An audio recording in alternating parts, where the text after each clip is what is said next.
One of the things I did right before I left for IT Nation last week was a cool project that was started because of something that I hadn't seen yet before. Uh, that was part of the new Halo trial, so to speak. So what I'm going to do is I'm going to take us through a what I saw on the new Halo trial, like what's on the new instance that made me go down this rabbit hole, and then I'm going to take you through how we can do some of a similar kind of setup. With better results, but even just like a small part. So I'm talking in vague terms because I don't want to give it away without showing it. Um, but let me do this. Let me share my screen real quick, and we will jump into um, what I'm talking about. So here we've got this was the Halo instance that we utilized 2 weeks ago for our Halo Masterclass, which was primarily designed for internal consulting training. We used it to train Rising Tide consultants, but it was also open to the public for a fee to learn how to do consulting, to learn how we do consulting specifically, and also learn about Halo in depth. So one of the things that we can see here, this is a brand new Halo instance. We've got 17 days left on the trial. And if we jump into the projects area, you'll notice that the interface looks very different. We've got now these cards that exist for each project, and the cards broken up into like 4 segments of sort, where we've got the project name and number. We can see a percentage complete and status. We have a timeline of how long the project is going and how much time has been spent. We also have like the task breakdown over here. And then finally, we've got the client details, which includes a logo. So this is cool because the way that they're doing this is it's based off of the column profile being set up as a dashboard. If you go to the edit column profile, you'll see this is a dashboard over here, and then they've just configured that dashboard to basically set up this exact layout that you saw over here. And then what it is that within that dashboard, every let's go back and look at that dashboard again real quick. Within that dashboard, each of these are just reports that exist, right? It's a ticket card or a timeline card or a task card and so on and so forth. So the thing that struck me was first of all, like you can only have 5 or so projects listed on a page. And if you get more than that, you're going to be doing a lot of scrolling. There's no filters. So in terms of practicality, like this layout isn't great, but I still like really appealed to me the nice design and look and feel of the dashboards. And also like how they got the logo in here, which as you know, if you were to look at customers over here, we can actually bring logos into Halo at this point. So if we were to open up the client, we can actually click to change logo up here, and we can actually bring that logo into Halo, right? So using that, and the way this would work is it would basically be using the background color, the client color as the background, and the logo in front of it. Versus over here, change logos as red, right? That follows the client color over here. So obviously, my first question is, well, how do we get these logos in to Halo? Like that was the first thing. So this is the sub part that I'm going to talk about on this video. Like we can go through, how to create those dashboards and how to create those reports and bring those into the dashboard. But because it's not too practical, I just want to focus on the logo specifically. Like how do we get these logos into this Halo? And the way this works is by manually uploading an image file, which then converts it to base64. And then what happens is that these get stored on the client table. So if we look at select top 5 star from area, there's a column specifically for the logo, which is the A logo base64, which we can look at, and you can see it's literally the exact data image that's being sent across, and this is just being rendered as HTML, right? So theoretically speaking, if I wanted to, I can customize this as a report rows as HTML, and then I can display this in, let me grab this name, and I can display this here as like image src equals $a logo base64, for example, which would then display the images of those clients, as you can see, question mark, and then chocolate, and so on and so forth. But if we notice, let's go ahead and actually remove, let's do top 15, let's say. Not every client's logo is going to show up here, right? So we have, looking at customers, 1, 2, 3, 4, 5, 6, 7, 8, 9. 9 clients' logos, right? But Rising Tide isn't one of them. So one of the things that I discovered when doing this was that um, I'm going off on a tangent. Let's back up from there for a moment. This is how we can display them on the report using custom HTML, which can then be saved as a report for that client, and then from there I can, like if I did like where a area equals $client ID, this will limit it to that specific client, and then that'll give me right that image that I can then put onto a dashboard. So that's how that's working. We're gonna skip that and come back to that later, maybe in another video. But the key thing that I want to do is I don't really want to have to jump through 100 or 200 or 300 clients and set logos everywhere. One of the other things that I realized was that Hoodoo kind of does this automatically. Like if I go to my company's list over here and I refresh this, like Rising Tide over here, the only reason why this logo exists is not because I put it in there. If I come in here and notice that the logo is not actually here, there's no logo that we've uploaded, right? And the only reason why it's showing up is because of the website itself. If I go ahead and update this company and I go back, it's gone, right? If I go back to companies, there's no logo here. If I go back and edit and put the website back in, the logo comes back again.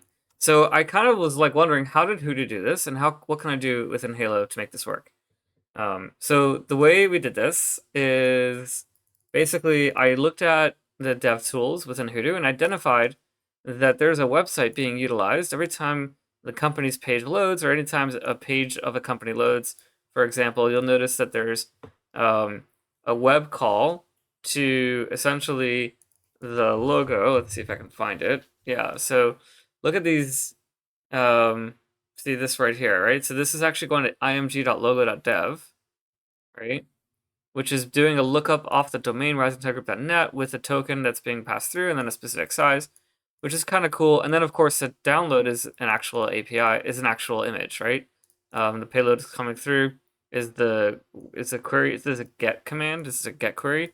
So the payload is just the query parameters, and then the preview or the response is a binary response of an image, which is all really cool. So I was like, well, I can just grab this and then identify like what this token is supposed to be, and then utilize it. Now, this token is free, so it's not like I'm showing anything super secret here. It's designed to be available in public areas. But if you go to image.logo.dev, you'll see that it is a service that's designed, right? I already have it open here. It's designed to actually be utilized in this kind of way, and it's actually free as well for the most part. So you've got a certain number of requests per month or whatever, and then you can basically use this API to essentially get the logo. The problem is that the logo that comes back with is a binary image, and the logo that the Halo API takes, if we were to upload a client logo here and then include it and like essentially pick an image and actually utilize it, it's actually we're expecting base 64. Like the API is expecting a base 64 string of the image, and the API for the logo API, logo.dev API, doesn't do that. It only gives us a binary response. So I kind of had to like build something out to make this work the way I wanted it to, which I did within our Halo. So I'm gonna show you how we can do this, but I wanted to make sure that it's in our production Halo, so I can't show you that. I'm gonna actually demonstrate it by recreating it within this demo Halo that we have, their Halo demo that we've got going on. We're gonna recreate this process that I have. And in order for this to work, I basically had to create a proxy, which I'm opening up for the world. It's basically going to be free. It's running within it's a Cloudflare worker page. Essentially, it's not doing anything other than proxying the request back to the image, logo.dev API, and then converting the binary response to base64 and then feeding that back to us. So we're going to go to configuration, and we'll put this into a knowledge base article that we'll include on the YouTube video as well. We're going to create a custom method. It's not going to have any authentication. We're just going to call this get client logo from website, and we're going to get this set this as a get request, and the URL is going to be image logo proxy.rising-tide-group.workers.dev. It's a Cloudflare worker dev, and then we've basically included in there parameters that we can utilize to mimic what the parameters of the proxy of the API itself is expecting. So we can pass in a domain name, we can pass in a token, and we can pass in size of the image that we want. And out of the box, not out of the box, but Hoodoo generally pulls 65 as an image. I'm pulling 128 as an icon. It's a little bit bigger. I don't know what I don't know what it's gonna look, how it's gonna look any different. So you can play around with that and see what you want to do.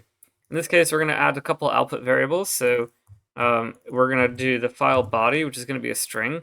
This is literally gonna be the base64 string, and the response will be response image base64, and then we're gonna add a MIME type as well, which we're gonna utilize, and that's gonna tell us like that's gonna allow us to basically create the base64 string as an image to include it into the API response, right? So that's going to be a string, and that's going to be response type mime or dot mime at this point. We'll go ahead and save this. And we can see this kind of working. The only other thing we have to do first is we need to make sure that domain we utilize, domain underscore name, is a usable variable so that we can test out. Otherwise, it's going to error out that it doesn't know what that is. So here we're going to go ahead and create a runbook, and that runbook is going to say something like, download and apply, or how about like fetch and update client with logo. Right, and we can go ahead and actually set this to become an event that runs on client created. So the moment it's created, it'll go ahead and grab it. We may want to create a similar runbook that actually runs on a schedule because the logos change. So I'm thinking this becomes like a 2 runbook job. One runbook is going to be immediate upon client creation. It'll grab the website if the website is populated, and then the other one is going to be based off of a schedule. It's going to run once a month, and it'll grab all the clients and loop through them and identify, has the logo changed, and if it has, it'll put the new logo up there. So we're going to do this as the first runbook, which will be a simple runbook just to grab that website, and then we're going to go ahead and get client logo from website. So the first step we actually want to do is we want to grab the website right from the client. So we're going to get website from client that's got created. Our client that got created will be let's do this real quick just so we can see what happens here. We're gonna mark this as client. So what we're doing here is we're gonna give it some troubleshooting options to figure out, or diagnostic options to figure out what parameters are available. So I think client becomes a variable when it's a client-based trigger, and the log will tell us that because upon this running, we're going to get a log that's going to dump out that variable if it exists. So we're going to go ahead over here and we're going to grab a new client, and we're going to say like test rising tide client, and we're just going to give it the website. We'll put it into MSP or whatever, and we'll give it a website of www.risingtidegroup.net, and we'll go ahead and save this. This should give us essentially, we need to populate a main contact name. So let's do like main site, and then main contact will be Mendy, let's say. Let's see if this gives me any issues. There we go, right? And so now upon running this, we can see that this ran, and the log includes the client output. So the question is, does the website already exist here? Which we can do as, we already know it was risingtidegroup.net, and there is website. So client.website should work. And if you're just really unsure about like the structure and how this plays out, we can grab this entire string and jump to like JSON lint essentially, which is a website that can be used to validate and format JSON, like prettified JSON objects. And like here, notice that the risingtidegroup.net is inside the website attribute, and it's not a sub property of anything. So it's directly inside of the variable. Essentially, client.website is what we want. So we're going to come in here, and we're going to go ahead and create a variable under the details tab. This runbook variable will be utilized as domain name, so that way it can be used inside of that method we had created, and it's going to be client.website with an exclamation mark, so we escape any quotation marks before and after at this point. Right? We are going to also create a new variable, which is going to be image logo token, and you should be populating this with your own token from the logo.dev site, you should be signing up for an account basically, grabbing your API token, the one that starts with PK, so that's the public one, and then we can populate that into here. It will not be a variable that we're going to be specifying, it's going to be a hard string. In this case, if I wanted to like borrow the one from Hoodoo, which I would strongly recommend you do not do, then I can just grab that essentially and populate that inside of there. And then that should allow us to utilize this to identify what's going to happen. So we can come in here, we can literally just say get website from client. We're going to rename this. We're going to say get logo from website because we already have the website at this point. We're going to do an action, and this is going to be execution method, and get client logo from website should work at this point. Upon this running, we should have a file body output, right? So we should be able to see what that is. And so we should also have a MIME type. So we could, technically speaking, edit this and just run. Well, we're just going to complete the whole runbook because there's no reason not to. There's only one other step that we have to do, and it's literally just going to be update client. Update client with logo is basically it. So we're going to do an action, which is going to be an API action to edit client. At this point, we're going to pull out the matching. We don't want to do anything like that. We're not doing that. We are going to update this to become client ID. Right, and then we're going to change this to modify, to set the property to be based off of what the API requires for uploading the base64 string. And so for that specifically, we've got it's going to be the new icon. It's going to be the name of the property, new icon, telling it's going to be a new icon. And then from there, we're going to be building the string of the whole base64. So we're going to do data, colon, and then we're going to put in the MIME type, exclamation mark, semicolon, base64, comma, and then the file body, which is going to be how that looks like that. This is the exact same syntax you would use when you are uploading or referencing an image through HTML. So for example, if we were to go back to our, I guess I closed it, but if we were to go back to the Rising Tide, Halo.rising, what is this? Rising Tide, Halo Masterclass, there we go. And then we go into the report and look back at our logo, for example, right? Select top 5 from area, and we can just limit this to the logo itself. Notice that this syntax that's coming through is data, colon, image, slash PNG. This is the MIME type, base64, semicolon, and then the string. So this is going to be the exact syntax that we're utilizing when we're updating the API. Here is going to be recreating that string format using the MIME type output and then the file body to put it all together at this point. All right, so we can go ahead and save this, and we can just track that step 4 is a success, step 3 and 5 are failures at this point. So if I go here and we're going to delete this client, and we're going to go ahead and just make a new client at this point, test Rising Tide 2, and we'll put it into the MSP top level. We're going to go ahead and put a website in here again. Right, and then we can set a main contact, Mendy Green, and a phone number looks like it's required, and save this. Upon doing that, we should fire off this runbook. We should see it running a second time. There it is in progress. And there it's completed on step 3, which is a failure. So something happened that did not like. So let's take a look at what happened here. So we are grabbing the domain, risingtideGroup.net, token 128. We got an upstream error 404, not found. So I don't know if it's because of the way the domain is being sent with the HTTPS colon, or if it's because of the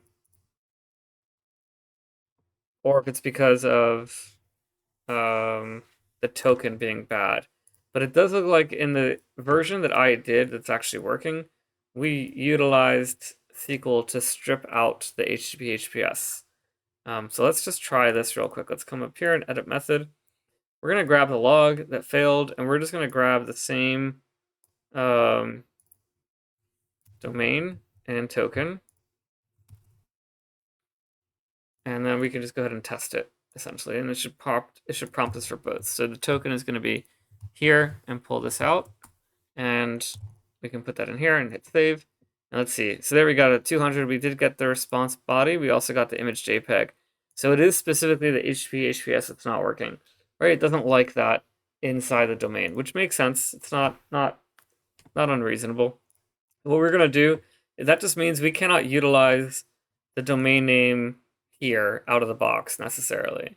So we're gonna pull this out basically, and we're gonna save this, and then I'm gonna create a new step that's gonna be get domain name, and we're gonna run SQL for this. It's gonna be action SQL, and we're gonna select. I'm just gonna copy this in, but essentially it's gonna be. I'm gonna type it up. There's gonna be replacement, and we're gonna replace again. They're replacing from the website string, or from a website really, a website. We're gonna replace the HTTPS:// with nothing. We're also gonna replace from there HTTP:// with nothing. So just in case, and that's going to come back with domain name, basically from area where a area equals, and then here I'll do client ID, like that. So this should work. And then upon this running, we can go ahead and grab that logo from website. And if it fails, we can go to step 3 again at this point. All right, so upon that happening, we still need to set a variable. So we're going to set the variable of the domain name, which we have in our clipboard. We do not have in our clipboard. We'll just set domain name as a string, right? And this is going to be the response 0 domain name, basically. This becomes the first thing that runs, and then we can save this. Okay. And with that happening, like, we should now be able to actually test a little bit easier, because now we're doing off of a SQL query. We're not triggering it off of like the specific trigger necessarily. This query can be modified to be 28 hard-coded, which we can save at this point, and then just actually, I don't want to do that. Never mind. Let's put that back, because then I have to also change it on the update. So we're not going to do that. We're just going to change it. We're just going to do this properly. All right, so what we can do to make sure this is going to work, though, is we can test this, and we can put 28 into the client ID that shows up here, and see if we get back a domain name that gives us the response is www.risingtiregroup.net, and that is the domain name that comes back, which is going to be placed into this domain name like that. So that looks like it should work now. Let's go ahead and save this. Just make sure I didn't forget anything. Right, and then we'll just delete this client and try one more time. So delete client, new again, and this will be Rising Tide 3, and whatever, low voltage, doesn't matter. We can come back down here and set our website. It needs to be configured. So that can be risingtiregroup.net, right? And this becomes Mendy Green, and then Mendy at risingtidegroup.net, and whatever at this point. So this should go ahead and fire off that runbook. Hopefully this time it will not fail. This completed on step 4, which is success at this point. And so we can see that it actually grabbed the data image, JPEG base64 image, and it did upload it onto 29, this client ID. And if I go ahead and refresh this page, we should now see the logo, Rising Tide 3, is being displayed here and also here at this point. So that's basically it. It's pretty simple. The key parts to this is that I wanted to demonstrate how, utilizing the same technology Hoodoo does, we can pull the logo from logo.dev. I've created a Cloudflare proxy where you can pass in your own token, your own domain, and stuff like that.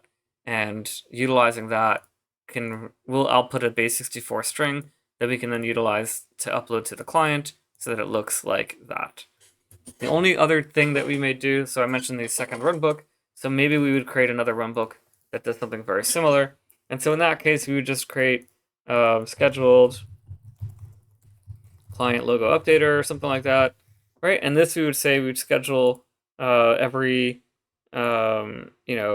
start date and period. So we can say on the 1st we want to schedule run monthly with no end date. We don't really care when it'll run, so like we can set that schedule up at this point. and then we can go to flowchart, and here we're just going to get clients to update, right? So we want to make sure we're grabbing clients where the website is set. We don't want to accidentally error out on a client that doesn't have a website. So we're going to grab the client ID. We're going to do that same exact replace trick we did, right? And then this becomes domain name from area where a website is not null, essentially is not blank. And so that way it'll return all websites at this point. And then upon doing that, we're going to extract the domain name variable, which we're going to go ahead and update here. Domain name is a string that's going to be based off of, we're not going to do this yet, actually. We're going to cancel this out for a moment because I forgot that what we're doing here is going to be the loop, not the domain name specifically. So we're going to do a different variable. We're going to add a new variable that's going to become the clients to loop, right? Clients to loop. This is becoming an array, and we're just going to grab the whole response at this point. So response comes like that, no extra value processing. And then what we're going to do is we're going to loop through that array that we just created. So we're going to loop clients at this point. We're going to click here, loop. This becomes an action, array, iteration start for that client. We're going to go through each element one by one. Because we have to call the website, we need to call out, we need to call the specific API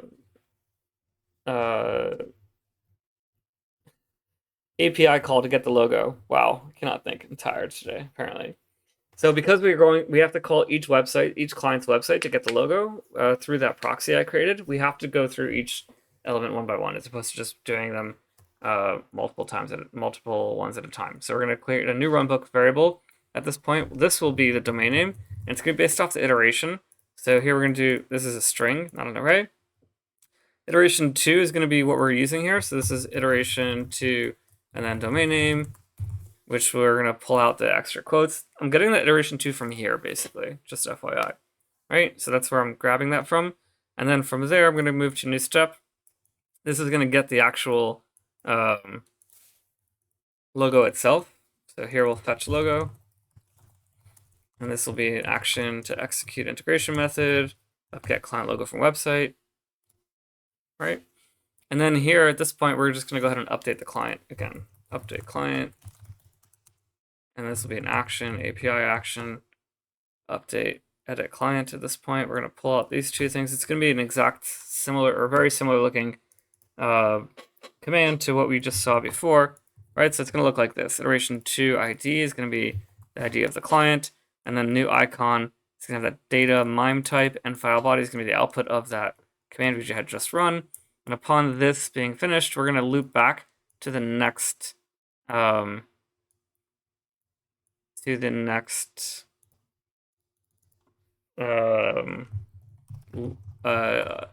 in the loop, basically. So go to the next client. So this becomes an action, array, iteration next end. This client loop will be the next one. If upon the iteration being done, we'll move to step 9, which is why I changed that flow. And then here we have basically the loop is completed. We can drag this arrow, this line all over so that we indicate it's a loop. And that's just like for cosmetics or whatever, just to make it clear that it's a loop. It's not absolutely required. Here, upon the logo being fetched, we're just going to skip to the next one at this point. We're not even going to try to update the client if we don't have a logo. We're just going to skip to the next. So we can get rid of step 7, right? And we can like chop that up so that we can see that jump, basically. Right? And then these two, again, if the client fails to update or if the client updates, it will automatically go to the next client on the list. If there's no elements, we can just say empty loop here. So this will be an end, success. If the SQL fails, we can die with a failure. SQL failed. Failed, don't retry. Right?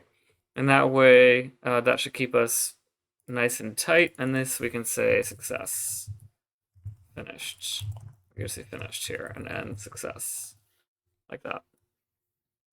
All right, and so then we can save this. Okay, And that should give us everything that we need except for the token still wasn't put in here. So maybe we go back to our other runbook that we've created, fetch an update client with logo, right? So we have our token here. We could just grab this and we could just put that into the image logo token. But depending on your use of the token and your accounts, you may want to set the token hard-coded on the execution method directly as opposed to per runbook, or you can do it on the runbook level, just like what we're doing here. So we're going to add a new string. The variable will be this, and this is like image logo token or something like that, whatever it was called, will be what we're utilizing there. Let me just validate image logo token was the correct name, and so we can save this basically. And again, I would strongly encourage you to get your own, because technically speaking, you're not allowed to use somebody else's token, really. So with that being said, we can go ahead and run this. Essentially, it's going to run on a schedule. But in order for us to make sure this is working correctly, I mean, I could just run it, basically, and we can see if there's any errors, which there shouldn't be. But you can see it finished. It probably had only one. No, there was a couple clients, actually, that it ran through. So you can see the results were 23 and 29. So we actually have 2 clients with that same logo. And now if I refresh, we should have another one. There we go, Rising Tide 3, right? But theoretically speaking, if I come back and change this to be something like, I don't know, Google, for example, and then update this to become www.google.com and save this, theoretically speaking, upon a rescheduling of this runbook, which should happen once a month, the client details will be re-pulled, essentially, and then a new logo will be generated off of that client. And now if I refresh this, we should have the Google logo instead of the Rising Tide logo, which is over here still, right? So that's basically it. That's all there is to it. Again, we will put a document with the details of the proxy on the YouTube comments of the video, so you can go back and see that. But pretty straightforward. You can use Roost, you can use the runbooks. You want to tie it into client creation, so you get real-time logo pull and then applying of the client, and or you can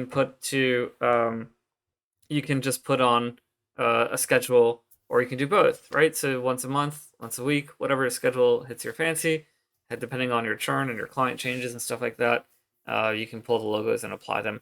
And at the end, imagine like you're in Halo and your entire client list has all your logos. It just looks a lot nicer. You can utilize them in other places like dashboards and stuff like that, reporting. You can pull those logos because they're part of the database and go from there. Hopefully this was interesting, useful, something that you wanted, and that Halo will soon add, hopefully. And leave your comments and likes below. Thanks for watching.